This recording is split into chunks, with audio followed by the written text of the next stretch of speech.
Hey guys, Dwann Hall again. Back for another week, hopefully sharing something that I hope that you find inspiring. So last week, I shared with you one of my favorite books, See You at the Top by Zig Ziglar. And I told you about how the key points that I took away from that is that you need to have a positive self image, and that the key to having a positive self image is to fill your mind with positive and motivational information. This week, I told you guys I'm an audiobook person. I want to talk to you about Feel the Fear and Do It Anyway. Now, truthfully, this book inspired me before I even ever read it. I heard the title, listening to another audiobook, and it really resonated with me because there's many times in my life where I was afraid to do something, or maybe afraid's a little bit too strong of a word. I was nervous to do something, but I pushed through it and did it anyway. So I'll give you a couple of examples. Last week I told you about how I bugged this guy for 2 weeks to get this job with a roofing company.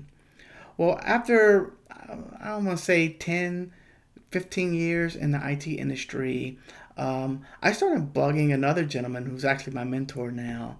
I kept bugging him for a job with the company that I work for now, Juniper Networks, which is a great company, by the way.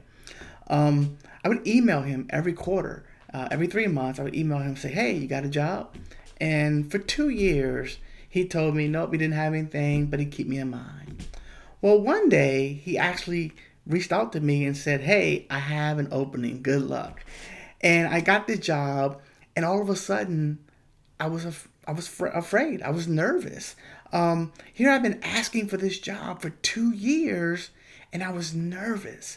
Now, the reason why I was nervous is at that point, I was a pretty good network architect, pretty good network engineer, very good at troubleshooting. I knew I had good people skills, but I had never sold before.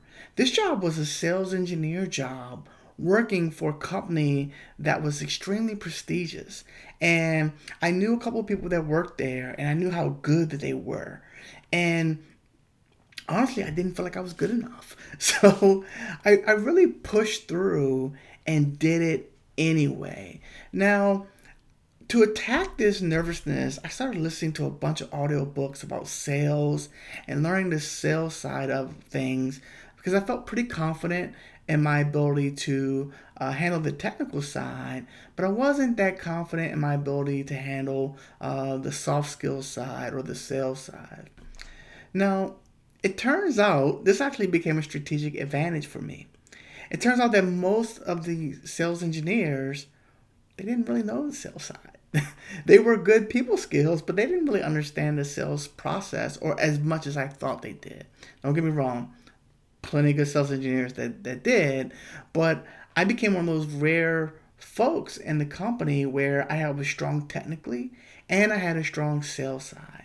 And all of that was because, I felt the fear and I felt nervous, but I pushed through that fear. Let me give you another example. I left this Juniper for a little while, went to another company, and then I came back within a year and I was starting to do presentations. The company would fly me around and I would do cybersecurity presentations.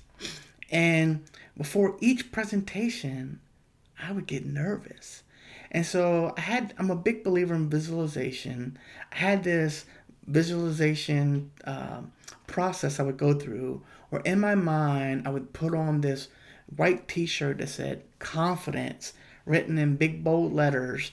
And once I put on this shirt in my mind, I started to exude confidence. I started to fake it until you make it, if you will, right?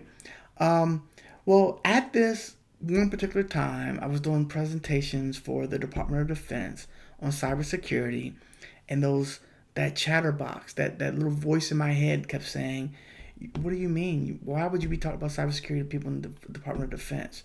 You're just from Frederick, Maryland. You're just a small town person. Yeah, you did okay so far, but you don't belong here." Anyway, I went through this process and I got nervous.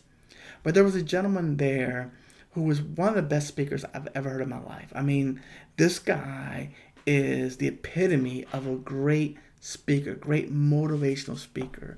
And we were having dinner, And I asked him, I said, do you ever get nervous before a presentation? And he confessed to me that he did. He gets nervous before every presentation. And I was shocked. This guy does podcasts. This guy speaks to CEOs. He's in all the top meetings for the organization. He's running a $5 billion company, or at least the marketing for a $5 billion company. And yet he admitted to me that he gets nervous. So a couple things there. I know I started talking about feel the fear and do it anyway, but never be so impressed with someone else's success that you fail to realize that they have a famine, or they have self-doubt, or there's some part of their life that isn't all together like you think it is. So one of the reasons why we have a lot of fear is we see the highlight reel of other people's lives, especially with Facebook or social media. We see all the good things. But behind the scenes, we see all our failures. We see all of our inadequacies. So while we're looking at the highlight reel of somebody else's life, we're aware of all the behind the scenes failures of our own. And that creates that self-doubt. That creates that chatterbox, right? But you have to push through it and do it anyway. Now, I'm wearing a Simply Ball Dropping t-shirt today. A buddy of mine, KSAP, he's building a platform. It originally started off as a sports podcast, but it's actually it's expanded beyond just sports. He's had life coaches on there. He's had therapists on there. He's had, all kinds of people on there, but mostly about sports. Now, KSAP and I have been friends for a long time. We both have a passion for boxing. And so I was fortunate enough to join his podcast twice now to be to talk about boxing, talk about things we talk about all the time. It's really just someone recording what we do. And I would say, KSAP, you need to ask this person. This guy really knows a lot about boxing, or you need to reach out to that person and get them on the podcast. And KSAP would say, I did. I reached out to that person, but they don't want to be on the podcast. It's not that they don't want to do it. They're actually a little nervous about being recorded. And so my response to him is, hey, tell them to feel the fear and do it anyway. That it's easy to say, but you really do have to grasp that mindset. You have to grasp that approach to life, that you need to feel the fear and do it anyway. Now, if I'm going to be vulnerable with you, if I'm going to be authentic, there are times in my life when I don't do it anyway. I do feel the fear and I don't do it anyway. A prime example I can think of is actually dancing. I'm a horrible dancer and I know it. So when I would go out to events, I'd be one of those guys that stand against the wall with my drink, all because I'm nervous that someone's going to laugh at me, at my dancing or whatever. So there's times where I'm not living what I preach. But in a lot of other areas, I push through. I'm encouraging you to push through. If there's a female or gentleman that you're attracted to and you want to reach out to them, but you're a little fear, the worst thing they can say is no, right? The worst thing they can say is no. Reach out to them. Now, I don't suggest you reach out to somebody that's in a relationship. There was a meme on Facebook the other day that said, don't inbox her if you can't outbox her man.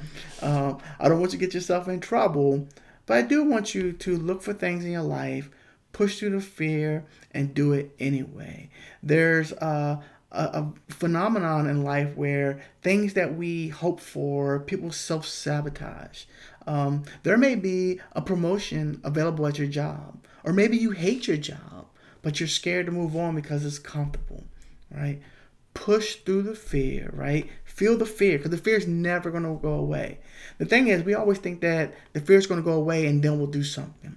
You're always going to have fear, right? So feel the fear and do it anyway. Well, that's it for this week, and I hope you'll join me next week.